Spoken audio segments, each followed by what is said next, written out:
ಭೂಮಿಯ ಬೆಳಕಾಗಿದ್ದಂಥ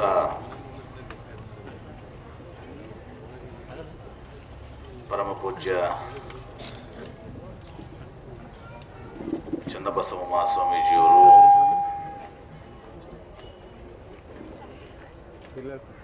ಇಂದು ನಮ್ಮೆಲ್ಲರನ್ನಾಗಲಿ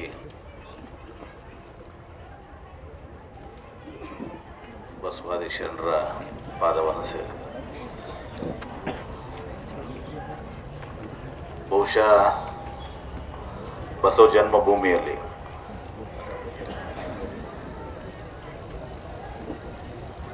ಏನಾದರೂ ಒಂದು ಮಹತ್ತರವಾದಂಥ ಕೊಡುಗೆಯನ್ನು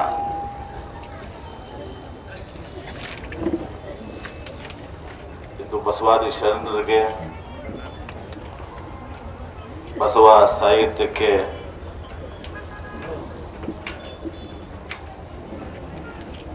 ವಚನಗಳಿಗೆ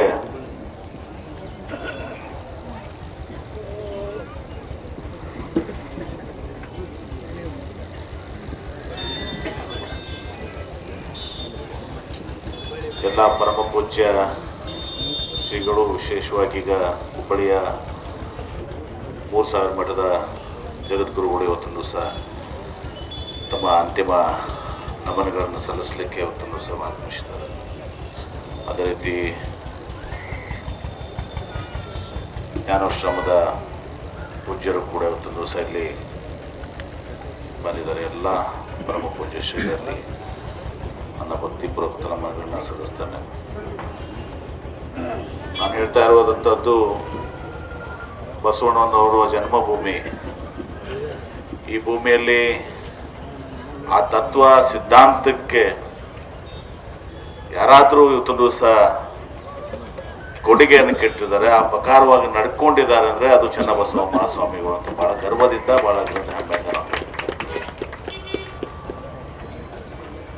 ಭಾಳಷ್ಟು ಶ್ರಮವಹಿಸಿ ಕಷ್ಟಪಟ್ಟು ಯಾರ ನೆರವು ಕೂಡ ಇರಲಾರ್ದಂತೆ ಇವತ್ತು ಆ ವಚನ ಶಿಲಾ ಮಂಟಪವನ್ನು ಅದನ್ನು ಸೃಷ್ಟಿ ಮಾಡಿದ್ರು. ಬಹುಶಃ ಅವರ ಆಶಯ ಏನು, ಅನುಭವ ಮಂಟಪ 12ನೇ ಶತಮಾನದಲ್ಲಿ ಅಣ್ಣ ಬಸವಣ್ಣನವರು, ಬಸವಾದಿ ಶರಣರು ಹುಟ್ಟಿ ಹಾಕಿದ್ರು. ಇವತ್ತು ಆ ಶಿಲಾ ಮಂಟಪದಲ್ಲಿ ಆ ವಚನಗಳ ಪ್ರಸಾರದ ಮೂಲಕ ಈ ಬಸವ ಜನ್ಮಭೂಮಿಯಲ್ಲಿ ಇವತ್ತು ಸಹ ಜನರಿಗೆಲ್ಲನೂ ಕೂಡ ಆ ವಚನಗಳ ಪರಿಚಯ ಆಗಬೇಕು, ಶಾಶ್ವತವಾಗಿ ಉಳಿಬೇಕು, ಮುಂದಿನ ಪೀಳಿಗೆಗೆ ಇವತ್ತು ಸಹ ಅದನ್ನ ಆ ವಚನಗಳನ್ನ ಪ್ರೇರಣೆ ನೀಡಬೇಕು, ಅದನ್ನು ಅನುಸರಿಸಬೇಕು ಅಂತ ದೃಷ್ಟಿಯಿಂದ ಬಹಳಷ್ಟು ಶ್ರಮವನ್ನು ವಹಿಸಿ ಒಬ್ಬರೇ ಇವತ್ತು ಸಹ ಅದನ್ನ ಆ ಶಿಲಾ ಮಂಟಪವನ್ನು ಇವತ್ತು ಸಹ ನಿರ್ಮಾಣ ಮಾಡಿದ್ದು. ಇವತ್ತು ಬಹುಶಃ ನಾವೆಲ್ಲರೂ ಕೂಡ ಅವ್ರಿಗೆ ತಲೆಬಾಗಬೇಕಾಗಿದೆ. ನಾನು ಕಂಡಂತೆ ಅವರು ಅತ್ಯಂತ ಒಬ್ಬ ಸರಳ ಜೀವಿಗಳು, ಅತ್ಯಂತ ಸರಳ ಜೀವಿಗಳು. ಯಾರು ಬಂದರೂ ಕೂಡ ಅವ್ರು ಮಾತನಾಡ್ತಿರ್ಲಿಲ್ಲ ಸದಕ್ಕೆ. ಒಂದು ಸಣ್ಣ ಮಗುಗೂ ಕೂಡ ಇವತ್ತು ಸಹ ಅವರು ಸರಿದುಕೊಂಡ್ರು ಅನ್ನುವಂಥದ್ದಿಲ್ಲ, ಅಥವಾ ಆ ಒಂದು ಅವರಲ್ಲಿ ನಾನು ದೊಡ್ಡ ಒಬ್ಬ ಶ್ರೇಷ್ಠ ಸ್ವಾಮೀಜಿಯವರು ಅನ್ನೋದು ಒಂದು ಸ್ವಂತ ಒಂದು ಕಿಂಚಿತ್ತರೂ ಕೂಡ ಒಂದು ಸಾಸಿವೆ ಕಾರಣಷ್ಟು ಅವ್ರ ಕಡೆ ಅವತ್ತೊಂದು ಸಹ ಇದಿರಲಿಲ್ಲ. ಬಹುಶಃ ತಾಯಿ ಹೃದಯ ಅಂತೀವಿ ನಾವು. ಅಂತ ತಾಯಿ ಹೃದಯದ ಶ್ರೀಗಳು ಇವತ್ತು ನಮ್ಮನ್ನ ಆಗಲಿ ಬಸವಾದಿ ಶರಣರ ಪಾದಗಳಲ್ಲಿ ಸೇರಿದ್ದಾರೆ. ಅವರು ಕೊಡುಗೆ ಕೊಟ್ಟಂಥದ್ದು ಈ ಭಾಗಕ್ಕೆ ಬಹಳ ದೊಡ್ಡದಿದೆ.